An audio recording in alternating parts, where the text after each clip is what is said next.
27 फरवरी को एनसीईआरटी के वो क्वेश्चन जो आपके बोर्ड एग्जाम में पक्के आएंगे वो मैं बताने वाला हूँ। बाकी मैंने पूरी एनसीईआरटी हर चैप्टर के important question chapter wise model paper वगैरह हर चीज़ पढ़ा रखी है, करा रखी है। एक बार चैनल खोल के आप देखिए, डिस्क्रिप्शन चेक की मिल जाएगा। आप सिर्फ एनसीईआरटी पढ़ के भी बोर्ड एग्जाम में 100 में से 100 नंबर ला सकते हैं, 70 में से 70 नंबर ला सकते हैं। बस जो क्वेश्चन मैं बता रहा हूँ उनको तो आप ज़रूर कर लेना। सबसे पहले आ जाते हैं प्यारे बच्चों, क्योंकि नई एनसीईआरटी है तो देखिए, नई एनसीईआरटी जब से आई है तब से ये क्वेश्चन जो उदाहरण नंबर 1 है वो इम्पोर्टेंट हो गया है। उदाहरण नंबर 1 वेरी इंपॉर्टेंट है, ठीक है। उसके बाद हम आ जाते हैं, ये जो उदाहरण नंबर 3 है, उदाहरण नंबर 4 है, बहुत इंपॉर्टेंट है क्योंकि एचसीएफ और एलसीएम निकालने के लिए प्रश्न आपके एग्जाम में ज़रूर पूछे जाएंगे। प्रश्नावली 1.1 में आ जाओ। 1.1 में एक ही प्रश्न में बताऊंगा, वो है क्वेश्चन नंबर 6, बाकी और कुछ नहीं है, ठीक है। आप देख सकते हैं क्वेश्चन नंबर 4 ये 1 नंबर में आ सकता है, 4 और 6। उसके बाद हम आ जाते हैं, आपको पता है अपरिमेय संख्या सिद्ध करने के लिए बोर्ड एग्जाम में प्रश्न आते ही आते हैं। तो पहला और दूसरा क्वेश्चन बहुत इंपॉर्टेंट है, ठीक है। पूरी एनसीईआरटी बढ़ा रखी है, सभी चैप्टर के इंपॉर्टेंट क्वेश्चंस भी करा रखे हैं। प्लेलिस्ट मैंने बना रखी है, मैं डिस्क्रिप्शन पे लिंक डाल दूंगा, जाके चेक कर लेना। अगला आ जाता है चैप्टर आपका बहुपद। बहुपद, ये जो आकृति होती है, बहुपद की आकृति का नाम क्या होता है? परवलय होता है। ये एग्जाम में आ सकता है, आता है, तो इसको देख लेना। उसके बाद प्रश्नावली 2.1, ऐसे एक ग्राफ दे दिया जाएगा और बोलेगा कि कितने शून्य के 1 नंबर में पूछा जा सकता है। फिर आ जाओ कुछ उदाहरण नंबर 2, बहुत इंपॉर्टेंट है। 4 नंबर में ऐसा एक प्रश्न आपके एग्जाम में पक्का पक्का आएगा ही आएगा। अगर ना आए तो मेरा नाम बदल देना। मैं जितने भी क्वेश्चन करा रहा हूँ आप इनको तो करना ही है, इनको करना ही करना है, ठीक है। उदाहरण नंबर 2 हो गया।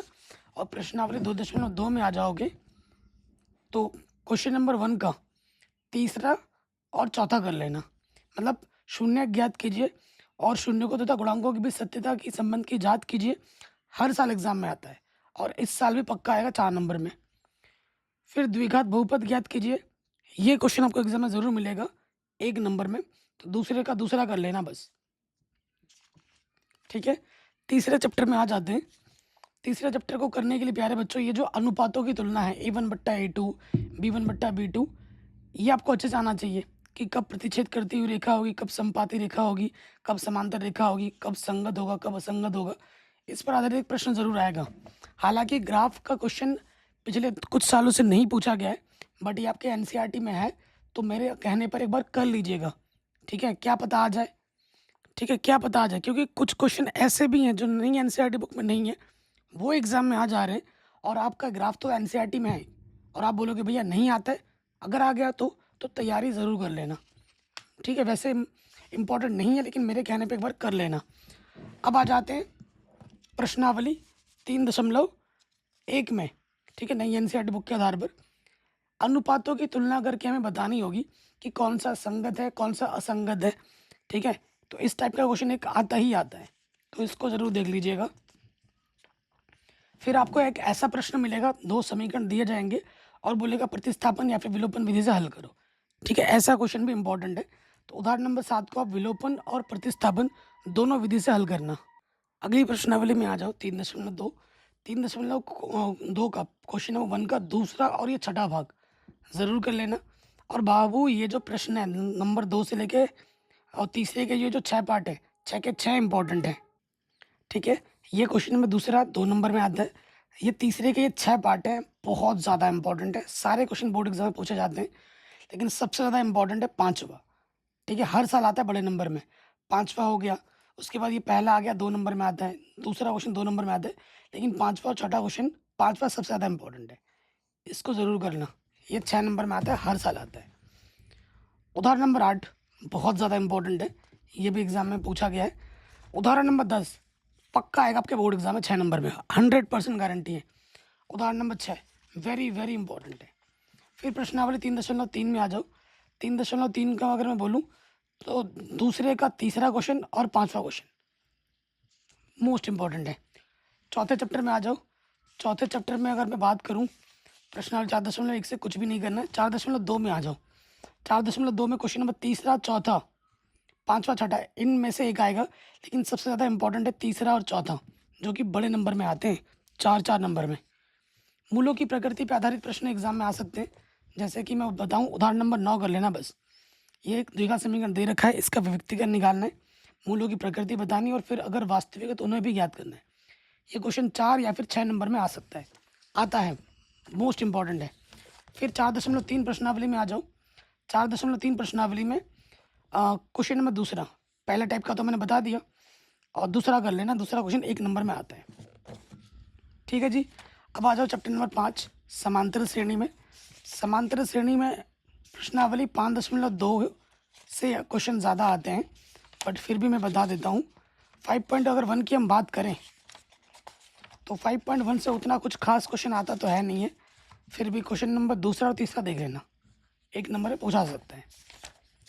अब आ जाओ, जैसे कि हाँ, उदाहरण नंबर 10, इसको देख लेना। फूलों की क्यारी वाला प्रश्न बहुत आसान है, बहुत इंपॉर्टेंट है। 5.2 प्रश्नावली में आ जाओ। 5.2 प्रश्नावली का क्वेश्चन नंबर ये जो दूसरा है, ये देख लेना। चौथा क्वेश्चन ये इंपॉर्टेंट है, 1 नंबर में। ठीक है जी।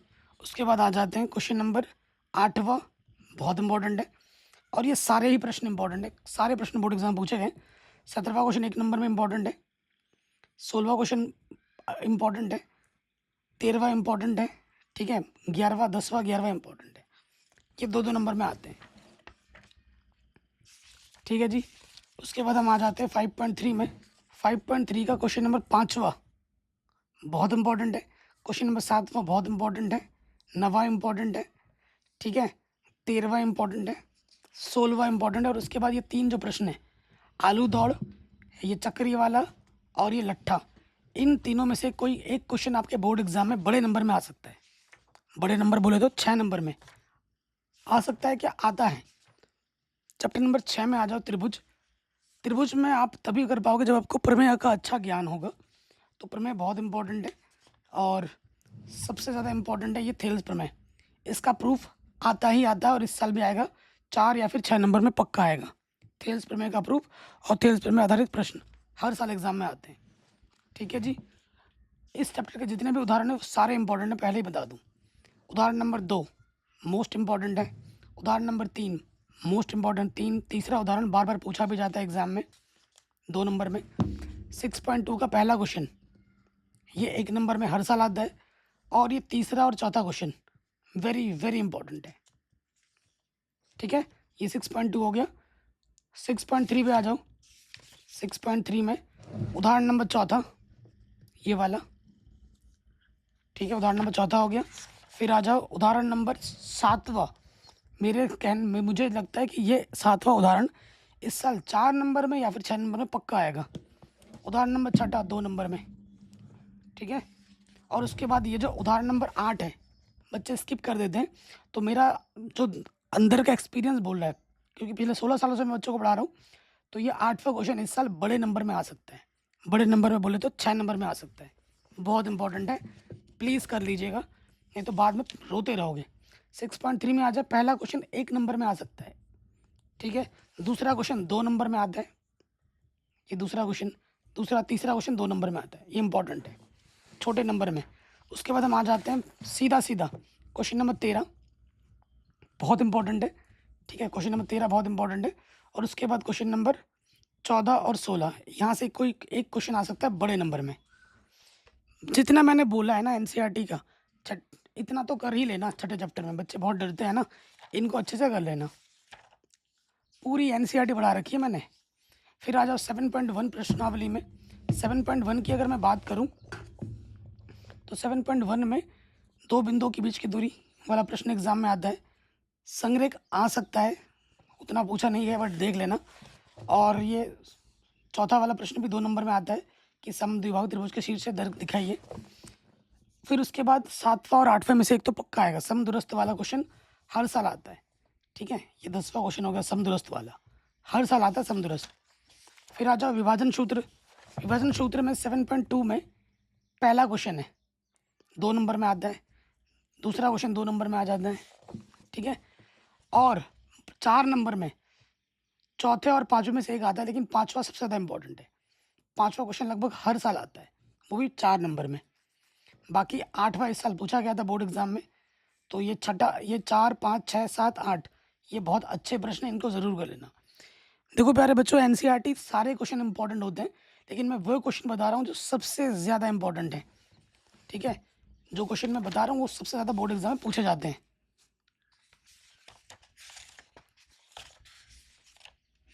प्रश्नावली 8.1 में आ जाओ। 8.1 का क्वेश्चन नंबर चौथा हो गया, छठा हो गया, सातवां हो गया, ये 2 नंबर में आते हैं। फिर 8.2 में आ जाओ। 8.2 में को करने के लिए आपको क्या आना चाहिए? त्रिकोणमिति टेबल आनी चाहिए अच्छे से, है कि नहीं? त्रिकोणमिति टेबल आपको अच्छे से आना चाहिए। ये टेबल याद कर लेना।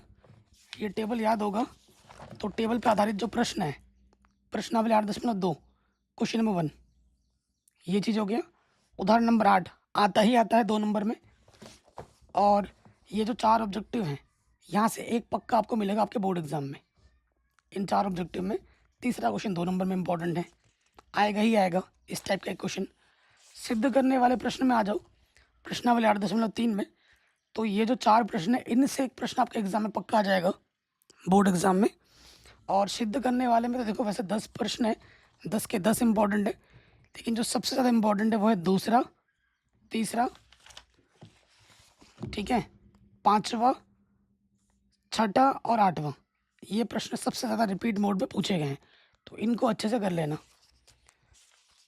9वें चैप्टर में आ जाओ। 9वें चैप्टर में अगर मैं इंपॉर्टेंट बोलूँ, उदाहरण नंबर 2, ठीक है, उदाहरण नंबर 2 और उसके बाद उदाहरण नंबर 4, ये वाला जो प्रश्न है बहुत इंपॉर्टेंट है, 6 नंबर में आता है। ठीक है जी। उसके बाद हम बात करेंगे उदाहरण नंबर 6, बहुत इंपॉर्टेंट है। ठीक है जी। उदाहरण नंबर 6 बोर्ड एग्जाम में कई बार पूछा गया है, आंधी आने से पेड़ टूट जाता है। ठीक है। उसके बाद छठा क्वेश्चन इंपॉर्टेंट है, 8वां, 9वां, 10वां क्वेश्चन इंपॉर्टेंट है। ये 3 प्रश्न हो गए और ये 15वां प्रश्न, क्योंकि कुल 15 प्रश्न है इस प्रश्नावली में और 10 नंबर का आता है।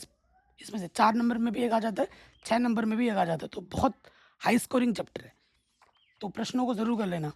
10वें चैप्टर की बात करें, 10वें चैप्टर में 2 प्रमेय हैं, दोनों प्रमेय का प्रूफ एग्जाम में आ सकता है। 10.2 प्रमेय का प्रूफ ज़्यादा पूछा जाता है। सारा चीज़ में जो बोल रहा हूँ वो मैंने करा रखा है। 10.1 में जाओगे तो ये छोटे प्रश्नों में आ सकता है ऑब्जेक्टिव में, तो 10.1 पूरा कर लेना। तीसरा प्रश्न बहुत इंपॉर्टेंट है, आएगा ही आएगा तीसरा प्रश्न। ठीक है। उसके बाद आ जाओ 10.2 प्रमेय है, इसका प्रूफ हर साल एग्जाम में आता है, कभी 2 नंबर में तो कभी 4 नंबर में आता ही है। उदाहरण नंबर 1 बच्चे स्किप कर देते हैं, ये 2 नंबर में पूछा गया, पिछले साल भी आया था। ठीक है। उसके बाद उदाहरण नंबर 2 4 या फिर 6 नंबर में आता है, कई बार पूछा गया है।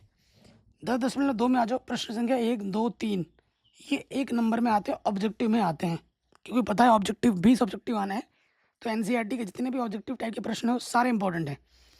उसके बाद चौथा, पाँचवा, छठा, यहाँ से एक क्वेश्चन 2 नंबर में आएगा, और बड़े चौथा, पाँचवा, छठा, सातवां, इनमें से ना 2 नंबर में एक आएगा, कि कुछ ही प्रश्न है।